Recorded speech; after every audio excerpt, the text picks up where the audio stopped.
Hey y'all, welcome back to my channel, and if you're new here, welcome sis. My name is Yap, and in today's video I'll be showing you guys how I got this nude neutral cut crease glam on my beautiful model right here. I hope y'all really enjoyed this video. Don't forget to like, comment, and subscribe.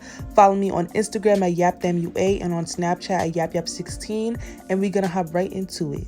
So first thing I'm going to do is apply some eyeshadow tape, and I'm doing this to help me keep the eyeshadow very neat and sharp. And then I'm going to take the PLOUISE Rumor Base Zero eyeshadow base on a concealer brush, and I'm just going to pat that all over her lid, you know, just spread a nice thin layer, and then I'm going to pat it into place.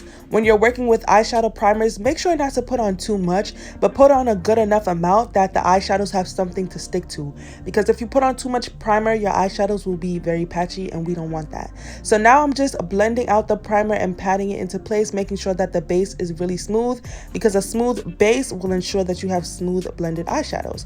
So now we're going to move on to the actual eyeshadow look. So I'm just applying this beige color on a Morphe M433 brush, and I'm using that eyeshadow that I circled on the screen from the Melt Cosmetics Rust palette, and I'm just tapping that on before I blend it out.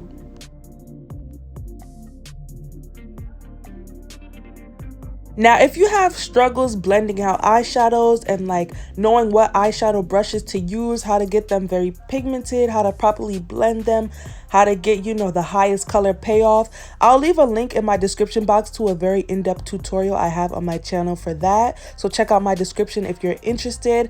But I'm just using circular motions and like windshield wiper motions to blend out the first color.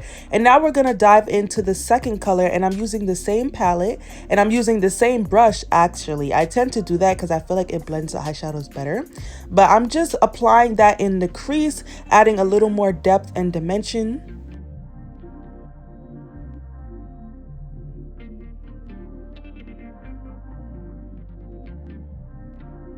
To make sure that the edges of the eyeshadows are thoroughly blended, I'm just going to take this clean Morphe M506 brush. It's nice and fluffy, and I'm just going to further blend out the edges. And now I'm going to go in with my third brown, and I'm going to really focus that on like the outer part of the eyeshadow, because I wanted this look to have different variations of brown. Also wanted this look to have a lot of depth and dimension. So like I said, I'm just going to focus that on like the outer V area of her eye. Once again, I'm taking the Morphe M506 brush to make sure that there's no harsh lines in the eyeshadow. And now I'm going to take a crease brush from e.l.f. and I'm going to take that dark brown in the Melt Cosmetics Rust palette and just focus that in the crease to add a lot of depth. And this was very, very dark, so I had to go in with the Morphe M433 brush that we was using to blend out the other browns, just to soften it up a little bit because it was kind of harsh. So to cut her crease, I'm going to take the PLOUISE Acid Rain Blank Canvas paint on that same concealer brush that we used to apply the primer. And I'm just going to pat that on her lid. And I did that because usually I let my clients look up and then it leaves a mark, so I tell like where the cut crease should start and like how high it should be. But her eyes aren't hooded, so it didn't really leave that line, so I just had to eyeball it, which was perfectly fine. So to cut the crease, I kind of like carve it out, and I also like stamp the brush on the eye. So as y'all can see, I'm like patting it and then dragging it inward, and then I'll carve it out a little bit and then I'll continue to drag it in. That's personally how I cut the creases. I find it very easy, and it's a good technique for beginners because if you don't have a sturdy hand, instead of like curving it out and then like blending it in, you can just like stamp it and like mark it out, if that makes any sense. So after I like carve it out, I'm just gonna pat it and like blend it out properly, because this paint is pretty thick, so you have to make sure that it's properly blended or else it'll start to crack. I also want to let it be known that cut creases take time, and honestly there's more than one way to do a cut crease. So when you guys watch my videos, I want you to like take it with a grain of salt. You know what I'm saying? Like take my techniques or take what you like from the video and apply it to how you do it. I'm not saying that the way I do makeup is like perfect or like that's exactly how you should do it, because makeup has absolutely no rules.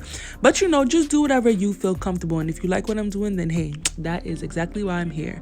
But now I'm going to apply apply some white eyeshadow, and this is the eyeshadow from the same Rust palette, but I was too lazy to screenshot it, so y'all just know it's the white eyeshadow in the Rust palette that we used for this entire makeup look. And I'm taking it on this very flat eyeshadow brush. It doesn't have a name because I've literally probably had this brush since I was like a sophomore in high school, and I'm a junior in college now, so a very long time. And I'm just patting it on because when you like rub matte eyeshadows on, that's exactly how it will become patchy and ugly. So make sure to pat and not rub. So I'm just gonna blend in the white eyeshadow with the brown eyeshadow just to make sure that there's no harsh lines, and then I'm gonna apply some of this beautiful sparkly gold pigment to her inner eye corner area just to add a nice little pop of shimmer and sparkle. And then I'm going to apply some black eyeliner to her lash line. I always do this before I apply eyelashes just in case I don't apply the eyelashes like directly on her lash line and there's like a gap. You won't be able to see the gap because there's black eyeliner, so it'll give the illusion that it's directly on the lash line. And then I'm going to apply some highlighter and pigment onto her brow bone just to give that a little pop. I'm applying these bomb lashes from the BOUJEE Forever collection, and this is in the style Fluid Out. If you guys are interested in purchasing these lashes, I'll leave a link to them down in the description box below. Definitely recommend you guys checking them out. These lashes are bomb. So after I apply the lashes, I remove the eye tape and I'm going to further clean it up a little bit just because I'm extra and I wanted the eyeshadow to be very sharp. So right now I'm going in with the Pond's Dry to Very Dry Moisturizing Face Cream, and I'm just gonna rub that into her skin. And then I'm gonna use the Milk Hydro Grip Primer. This is one of my favorite primers. I use this really on everybody because it really helps the makeup to last all day, and it kind of gives a nice smooth base. And then I'm gonna take some of that moisturizing cream again and just moisturize under her eyes because I noticed that that part of the face tends to dry up, and when that part dries up it gets really like cakey and cracked, and I just feel like it's just horrible. No one wants that, you know? So then I'm going to apply her foundation, and I'm using the NARS Longwear Radiant Foundation in the shade Valencia, and I'm just spreading that first because I want a full coverage look, but I don't want it to feel heavy. So I'm going to spread that with a e.l.f. foundation brush. This is their flat foundation brush, and then I'm going to pounce that into her skin using the Real Techniques Instapop cheek brush. I really like these NARS Longwear Radiant Foundations. Although they're a little pricey, I definitely recommend any MUA, whether that's beginner or whoever, to, you know, invest in one of these foundations. Maybe just give it a try because they have medium to full coverage, so they're easy to build up. I only use like one layer though. As y'all can see, I'm like spreading very thin layers and then like buffing it into the skin, and it works really good, to be honest. It lasts pretty long. As you can see, it's in the name Longwear, and it blends really well. Like I said, it's about like $50 a bottle, but you know, if you want that flawless beat, you gotta invest in yourself.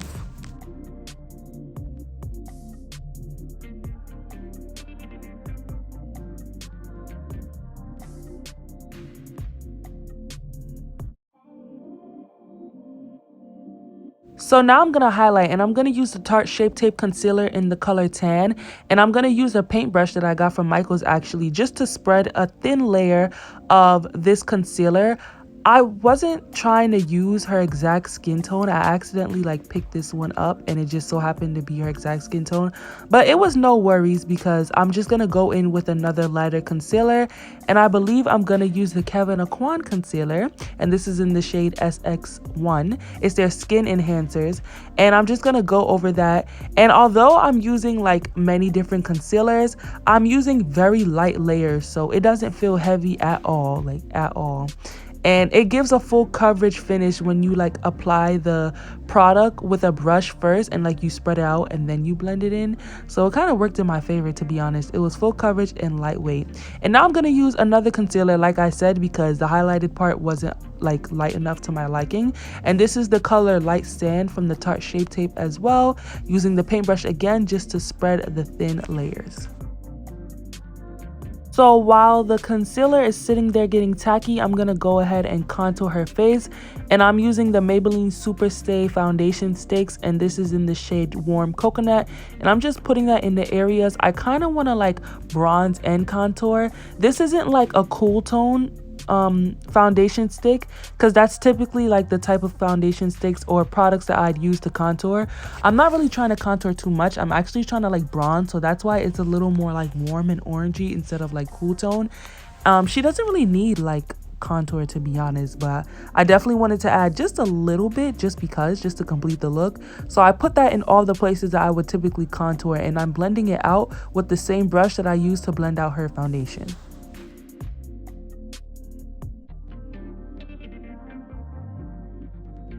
When I'm blending out the contour that's around the area that I highlighted, I tend to blend it into the highlight so that when I blend out the highlight, they mesh together so that you can't really tell where the highlight starts, where the contour stops. So now I'm going to take the original beauty blender and I'm just going to pounce that onto her skin, and I'm going to use that to blend out the concealer. I'm sorry for the exposure. I don't know why the lighting was like acting up like that, but y'all can still see what I'm doing. I'm just blending that in, pouncing that in, making sure that everything is nice and seamlessly blended. I also make sure to use that same brush that we used for the contour and the foundation and go over the edges of the highlighted areas, like I said, just to make sure that you can't really tell where the highlight starts and where the contour starts. You know, it's just to get rid of any harsh lines.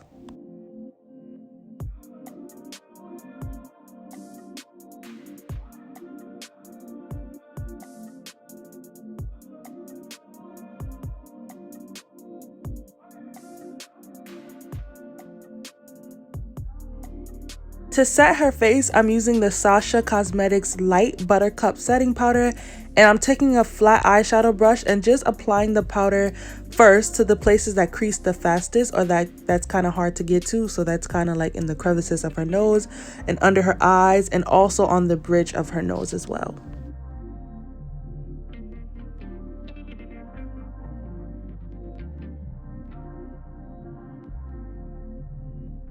I'm going to take the Real Technique setting brush and just use that same powder to set the remainder of her face, just really focusing on like the highlighted areas because that's where I put like more product, and I'm just working that powder in there with that brush. And I'm also going to go over under her eye with the beauty blender and add a little bit more powder just to bake it because I felt like that wasn't set enough. And I'm also going to put some powder underneath her cheekbone to make sure that when I wipe it away, it really like does a little reverse contouring and snatches up that contour even more.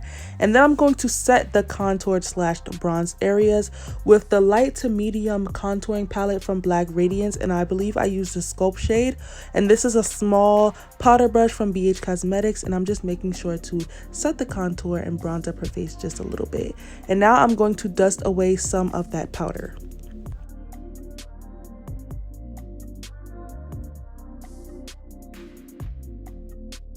To add a little bit more warmth to her face, I'm going to take the Morphe Glamour Bronze bronzers in Trailblazer, and I'm just going to add that to the places that I contoured / cream bronze. And I'm just going to apply that using a big fluffy brush from BH Cosmetics, and then I'm going to wipe away the remainder of powder on her face. And now I'm going to take some pink blush from e.l.f. and apply it to like her cheekbones, but also to like the temples. I stopped applying blush on like the rosy parts of the cheek because I don't want to bring it out, so I tend to apply a little bit on like the temples because it gives a more snatched look, and also to the nose just because I like that effect. And now I'm going to slightly contour her nose using that same bronzer, and I kind of blend it into the eyebrow because I like that effect. And now I'm going to add some highlight, and I'm using the CLEO highlighter from the Juvia's Place collection, and I'm also going to take some of this pigment from JLARUE Cosmetics. I believe it was White Diamonds, just to add an extra sparkle. And then just to add some eyeliner, like a nice pop, I'm using the Ambrosia Cosmetics white eyeshadow primer on a lipstick applicator because lipstick applicators are very soft, so it kind of like, you know, lessens the risk of your client tearing. And then I'm going to add a little bit of eyeshadow. I believe it was the same color that I used on the lid, the first color, under her eye, and also as a lip liner. I'm going to use the Wet n Wild Mega Length Mascara just to add some mascara to her bottom lashes. And this has to be like hands down my favorite mascara, like period, whether like competing with drugstore and high-end. And I just wanted to stop to show y'all like that glow of her brow bone and her cheek. Like her face was really glowing, okay? And now I'm going to finish her lips. So I'm using Cappuccino from the BOUJEE Forever collection, and this is a beautiful nude lip gloss. Yeah, I definitely recommend you guys go checking out the BOUJEE Forever collection. Their products are bomb, okay? Fire. And I'm gonna also add some of that white primer that we used as an eyeliner because, you know, I'm extra and I like bright lips. And then I'm gonna finish off the lips with some clear lip gloss from the beauty supply store, and then I'm gonna give her face a nice spray of the Urban Decay All Nighter setting spray. And this is the finished look. I hope you guys really enjoyed this video. I really loved how this look came out. I hope you guys took some good tips and tricks. Make sure to follow me on Instagram at YapDamnUA, and also make sure to subscribe for more in-depth client makeup tutorials. And I'll talk to you guys in next week's video. Bye.